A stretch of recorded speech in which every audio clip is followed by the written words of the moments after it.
9 August એટલે કે વિશ્વ આદિવાસી દિવસ। આ દિવસને દુનિયાના તમામ આદિવાસીઓ ઉલ્લાસથી ઉજવતા હોય છે। દેશમાં પણ આની ઉજવણી જોરોશોરોથી કરવામાં આવતી હોય છે। ગુજરાત પણ આમાં બાકાત નથી। ગુજરાતમાં પણ આ દિવસની જોરોશોરોથી ઉજવણી કરવામાં આવે છે।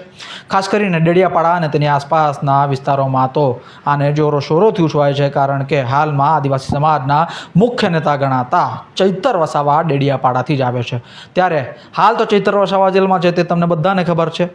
સવાલ ઊભો થઈ રહ્યો હતો કે તેમની ગેરહાજરીમાં આદિવાસી સમાજના લોકો, ખાસ કરીને તેમના સમર્થકો કેવી રીતે આ દિવસની ઉજવણી કરશે।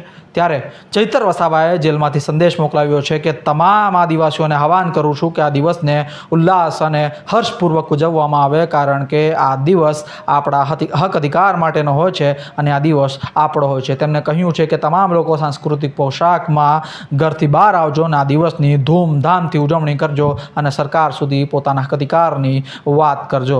ત્યારે વિશ્વ આદિવાસી ઉજવણી સમિતિ દ્વારા પણ એક સ્પષ્ટતા કરવામાં આવી કે દર વર્ષની જેમ આ વખતે પણ આ ડેડિયાપાડાના મેઠા ગ્રાઉન્ડની અંદર વિશ્વ આદિવાસી દિવસની જોરોશોરોથી ઉજવણી કરવામાં આવશે, જેમાં ઢોલ નગાડા કે જે આદિવાસી સંસ્કૃતિ માનવામાં આવે છે તેની સાથે સાથે તમામ આદિવાસી નીતિ રીતિઓથી, સાંસ્કૃતિક નીતિ રીતિઓથી આ કાર્યક્રમ ઉજવવામાં આવશે। અગાઉ સમાચારોમાં ખબર ચાલી હતી કે સરકાર દ્વારા મેઠા ગ્રાઉન્ડમાં આ વખતે કાર્યક્રમ ઉજવવામાં આવશે, પરંતુ આદિવાસી ઉજવણી સમિતિ દ્વારા સ્પષ્ટતા કરવામાં આવી કે વહીવટીતંત્ર પાસે પહેલાં જ આ વાતની પરમિશન લઈ લેવામાં આવી હતી કે વિશ્વ આદિવાસી ઉજવણી સમિતિ દ્વારા પ્રોગ્રામ આયોજિત કરવામાં આવશે ડેડિયાપાડાના મેઠા ગ્રાઉન્ડની અંદર।